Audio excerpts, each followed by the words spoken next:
Le damos la bienvenida al ex parlamentario Sergio Tejada, actual candidato al Congreso por Lima por Juntos por el Perú. Juntos por el Perú y bueno, su candidata Verónica Mendoza ha realizado propuestas para ahorita, para para enfrentar la segunda ola, que tienen que ver con un tercer y cuarto bono, acercar el oxígeno a la gente, acceso a internet garantizado de telemedicina, un solo Perú, una sola red, que tiene que ver con el artículo 82 de la Ley General de Salud. Señor Tejada, gracias por estar con nosotros. Buenas noches. ¿Cómo estás, Enrique? Muy buenas noches. Un gusto saludarte. Igualmente. Cuénteme, ¿cómo estas propuestas se pueden aplicar ya y qué diferencia van a hacer? Por favor, con sentido de síntesis. Bueno, primero, estamos sumamente preocupados por la segunda ola, que ya es una realidad, y tenemos que detener los contagios antes de que colapse nuevamente el sistema de salud. Estamos planteando cosas muy concretas. Que se disminuyan, por ejemplo, los aforos, que haya más restricciones en espacios cerrados. Entendemos que una cuarentena ahora es sumamente difícil, pero sí se podría apoyar con un tercer y un cuarto bono. Eso nos parece fundamental. Hay que tener también una estrategia comunitaria. Tenemos que apoyarnos más en los barrios organizados, en las ollas comunes. En estos momentos las ollas comunes están salvando vidas, están salvando a los vecinos y vecinas de diferentes partes del hambre. Y vemos con preocupación, por ejemplo, el alza del gas. No tienen presupuesto, no tienen víveres, necesitan tener un mayor apoyo. Hemos planteado también que se pueda habilitar diferentes espacios como municipios, comisarías, colegios, para que puedan dotar de oxígeno. Esto es fundamental. Y que las familias puedan tener acceso, por ejemplo, a los oxímetros. Y reforzar la telemedicina, que puedan haber consultas de esta manera para descargar también un poquito el sistema de salud, pero para eso necesitamos empezar a dotar de internet a las zonas que no la tienen, y que es vital ahora para la gente tener ese acceso, porque no solamente es la comunicación con el exterior, la información, sino también los puede salvar frente a una emergencia. Y como tú bien has dicho, creemos que es momento de que el gobierno tome en serio lo que señala la Constitución y la Ley General de Salud. Y es que en una pandemia como la que estamos se pueda disponer de los recursos médicos asistenciales públicos o privados para poder atender esta situación. Ahora, este tema efectivamente el artículo 82 de la Ley General de Salud, que le da esta potestad al gobierno en circunstancias como estas, me devuelve a la discusión que tuvimos hace algunos meses, que recordará usted que hubo pues una tensa negociación por el tema de las tarifas para los convenios, para pasar a pacientes de lo público a lo privado, cuando precisamente se vio desbordado también el aparato público. Y la información que yo tengo, señor Tejada, que bueno, fue pues todo un debate, ¿no? Pero al final creo que son 50 o 60 pacientes los que han hecho ese tránsito. Es decir, esto no ha funcionado. O sea, ese famoso convenio, que yo no sé si es parte del privado o también puede haber un prejuicio de repente en el aparato público de no querer hacer valer esta disposición. Se lo pregunto porque entonces, ¿de qué serviría una medida como esta? Hubo demasiada timidez. Yo vi que el gobierno, teniendo esta posibilidad constitucional y legal, demoró mucho y tuvo una negociación muy tímida con las clínicas, que recordemos que en un momento fueron bastante abusivas con algunos pacientes, ¿no? Y no queremos que eso se repita. Entonces, esa es una posibilidad que aborda una parte del problema, pero estamos planteando todo un conjunto de propuestas que yo creo que deberían ser atendidas, porque nos da la impresión que el gobierno no ha planteado cosas nuevas y esto parece que se puede desbordar. Nosotros queremos poner la prioridad en la salud, en la vida de las personas. Perfecto. Y esto me lleva un poco ya a la personalidad, al perfil de la candidatura de Juntos por el Perú. Porque claro, hay quienes señalan que en una situación como esta, Verónica Mendoza y la oferta de gobierno que usted representa están asumiendo posturas muy de izquierda y que esto tiene una lógica también política, ¿no? O sea, de alguna manera acantonarse en propuestas que son, repito, marcadamente de izquierda y de repente ganar ese espacio electoral, ocuparlo, pero el riesgo que pueden tener ahí es perder la movilidad hacia el centro. Se lo digo porque, por ejemplo, se estaba hablando de una segunda reforma agraria, que no conozco al detalle la propuesta, pero suena muy sugestiva y para muchos velasquista incluso. ¿Qué responden ante esa caracterización? Mira, es un contexto totalmente distinto, ¿no? Para nosotros una segunda reforma agraria es ahora modernizar el campo, tecnificarlo, poder darle mayor apoyo al agricultor, poder tener una política multisectorial para solucionar el problema del agro. Yo creo que son realidades bastante distintas y en el caso de las propuestas que he formulado, que las ha formulado Verónica Mendoza, creo que es un tema de sentido común, que en verdad no debería ser asociado solamente con una propuesta de izquierda, porque como te decía, lo de hacer uso de los recursos públicos y privados está en la propia Constitución, está en la propia Ley General de Salud. Y diferentes fuerzas políticas plantean el acceso al Internet. Nosotros lo señalamos claramente, acceso al Internet de banda ancha como derecho humano. Y en estos momentos sería sumamente útil para salvar vidas que la gente pueda tener acceso. Y la estrategia comunitaria es algo que se está dando en la realidad. Las ollas comunes están en los barrios más pobres de Lima, del país, y creo que hay que darles apoyo. Claramente, claramente, señor Tejada, estas son propuestas también de sentido común, yo lo considero así.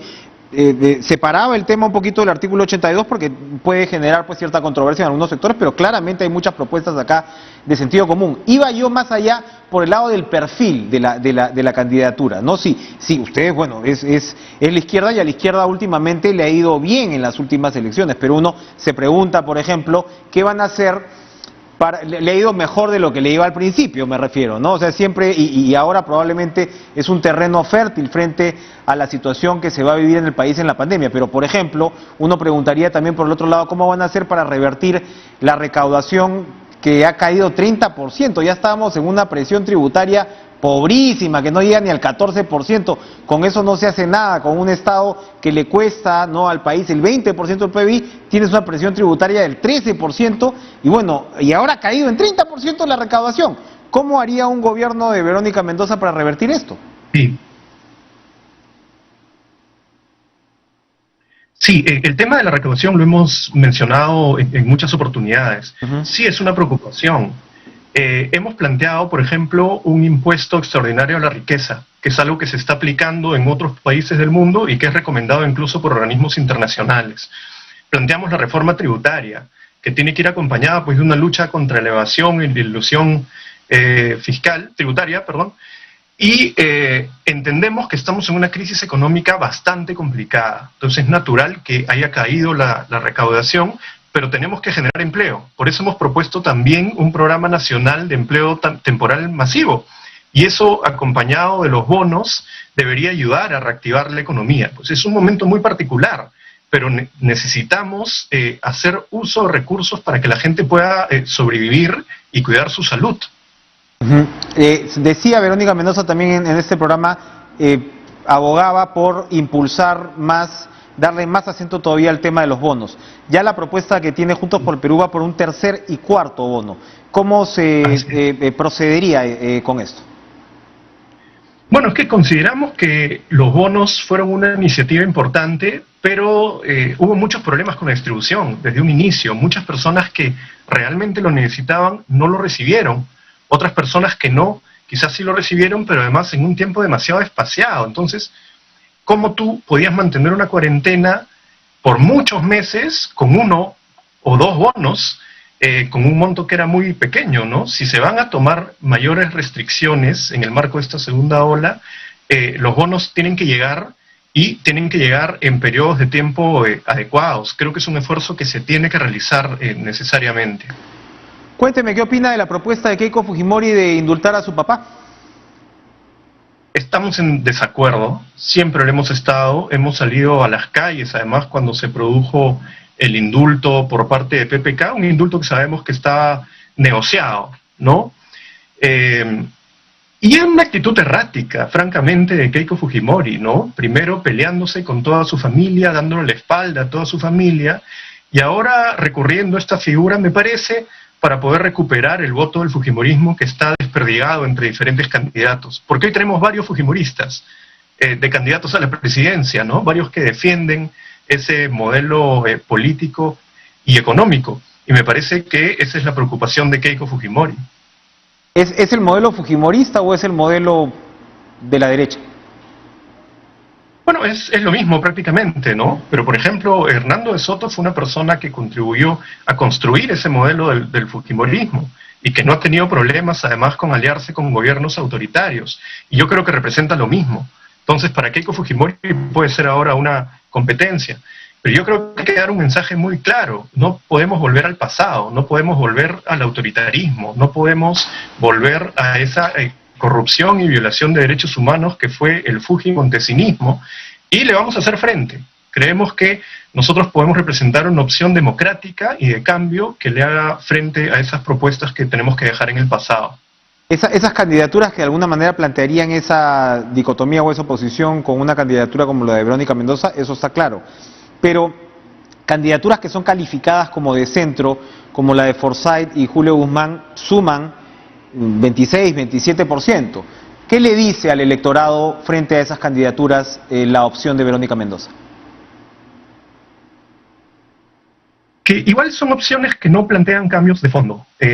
Nosotros sí estamos planteando un cambio en el rol del Estado, estamos planteando además un cambio en toda la organización del Estado y los principios y valores que nos rigen como sociedad. Y esto es la Constitución. Estamos planteando un cambio de Constitución porque muchos dicen que van a enfrentar al fujimorismo, pero defienden su Constitución, la Constitución del autogolpe. Dicen que van a enfrentar al fujimorismo, pero defienden a muerte su modelo económico. Nosotros queremos hacer cambios, y cambios para bien, cambios serios, cambios pensados, con sustento. Yo no veo eso en otras candidaturas, solamente en la candidatura de Verónica Mendoza. ¿Cuáles serían los cambios fundamentales de los que usted está hablando? Me imagino, por supuesto, comenzando por el rol subsidiario del Estado, que ya no sería tal. Es uno de los temas. Me parece que es un candado absurdo en estos momentos, un candado que otros países no tienen, que debilita mucho al Estado. Ya no estamos en tiempos del Estado mínimo, y menos aún en el marco de esta pandemia. Es como imaginarse que después de la Segunda Guerra Mundial en Europa se hubiera impuesto el Estado mínimo como una manera de salir de esa enorme crisis. Al contrario, el Estado se fortaleció, creció y garantizó determinados derechos, educación, salud, pensiones. Yo creo que debemos hacer lo mismo. No estamos por una propuesta estatista, ni mucho menos, pero el Estado que tenemos es claramente insuficiente, y esto se ha evidenciado, ha sido evidente para todos durante esta pandemia. Ahora, claramente puede ser un Estado insuficiente, pero también claramente puede ser un Estado ineficiente. Entonces, los críticos de la izquierda señalan que muchas veces la izquierda puede tener buenas intenciones, pero no va aparejada con una gestión eficiente del Estado. ¿Cómo hacer un mejor Estado más allá de su rol? ¿Cómo mejorar el recurso humano del Estado, la calidad de quienes finalmente van a proveer a los ciudadanos de esos servicios básicos que usted enumera? Bueno, va de la mano, definitivamente. Hay que mejorar la eficiencia en el Estado, hay que mejorar la carrera pública. Tenemos además que darle más seguridad a los propios trabajadores. Tenemos miles de trabajadores que están en una situación sumamente precaria en el propio Estado, en servicios por terceros o en CAS, y creemos que tiene que haber una mayor estabilidad, pero una mayor profesionalización. Ese es un paso que se tiene que dar. Pero sí hay que hacer alguna reorganización del tipo de Estado que tenemos. Este es un Estado que representa un sector de la población. Un ejemplo es hace poco una audiencia por el caso de las esterilizaciones forzosas que no se llegó a dar porque no había un intérprete o un traductor. Eso está en la ley. Pero eso que pasó ahí pasa en todo el Estado cuando una persona quechohablante, por ejemplo, se acerca al Estado para recibir un servicio de salud y nadie lo entiende, porque nadie habla quechua. Entonces hay que interculturalizar el Estado, hay que profesionalizarlo, hay que hacer que llegue a todo el país. Hay varios cambios que sí se pueden hacer. Perfecto. Sergio Tejada, candidato con el número 5 a Juntos por el Perú al Congreso. Gracias por acompañarnos esta noche en Cara a Cara. Gracias a ustedes también por estar con nosotros.